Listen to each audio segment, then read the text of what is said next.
Assalamualaikum, selamat pagi. Hari ni kita masak simple-simple aja masak yang tofu.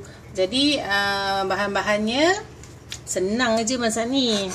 Bahannya bawang putih dan kita terus tumis.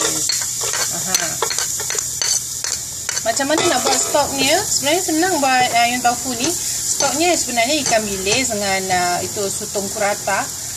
Direbus, ambil airnya. Tapi oleh kerana saya tak ada sotong kurata, saya pakailah stok ikan bilis.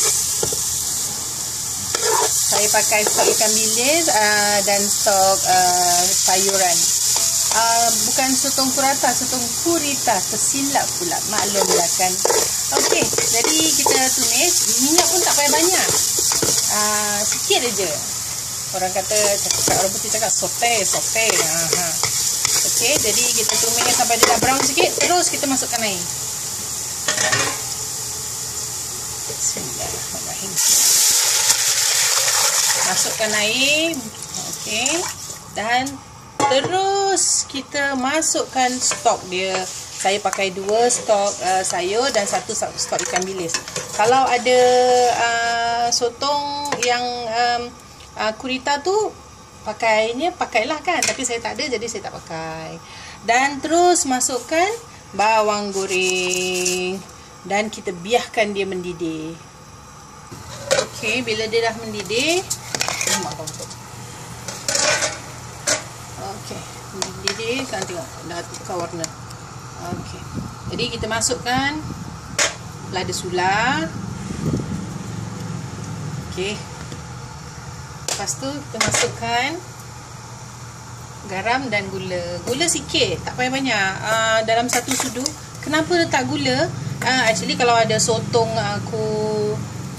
kurita, dia manis jadi kita letak sikit je lah untuk manis-maniskan. Dan garam. Okey. Okey. Dan lepas tu ini yang paling best ni tau. Kan kira ni sup ni dah siap lah ni. Dah kira dah cun, dah boleh makan punya ni. Kita masukkan, ni yang paling best lah. Masukkan semua benda-benda dia.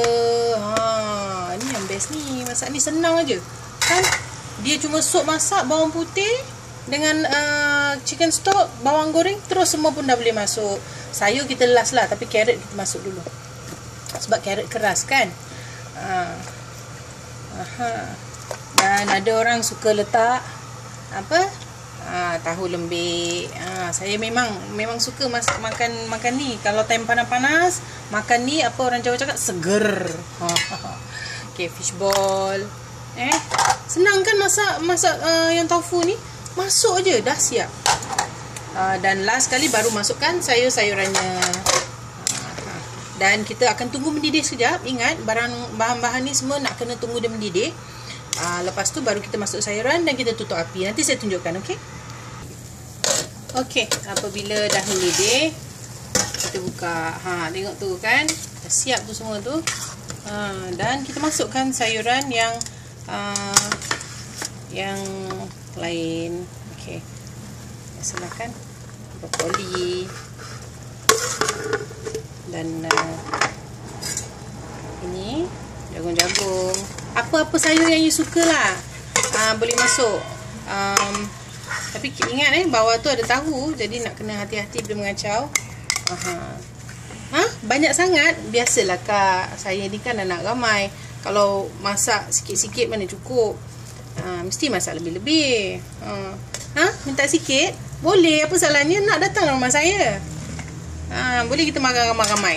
Okey, sos apa yang sedap? Sebenarnya sosnya ada jual di Sheng Siong ataupun di NTUC. Jadi boleh beli. Tapi kadang-kadang saya senang aja. Kalau makan yang tofu ni, saya makan dengan sambal kicap pun sedap kak. Betul. Jadi tak susah-susah pun. Jadi bila sayur dah masuk tu, jangan lama-lama. Sebab nanti sayurnya benyek sangat. Nanti zat-zat pun dah hilang. Jadi agak-agak dia dah lecun-lecun sikit tu, bolehlah dimatikan. Senang kan kak masak ni? Yang tofu versi Dahlia's Kitchen. Tak susah, saya rasa dalam masa 5 minit pun dah boleh siap. Tapi sebenarnya yang susah tu cuma barang-barangnya nak dipotong-potong, nak dibetul-betulkan. Dan jangan lupa sekarang banyak yang sibuk pasal barang-barang yang tak halal di internet ya, di Facebook juga. Jadi bila kita beli barang tu, kita tengoklah ada cap halal daripada Singapore punya MUIS. Saya rasa mereka sangat diiktiraf dan sangat boleh dipercayai. Jadi cari barang tu biar yang ada cap logo halal. Terima kasih kerana menonton dan jangan tak cuba. Ini Yong Tau Foo versi Dahlia's Kitchen. Cepat, mudah, senang, sedap dimakan. Cuba tahu.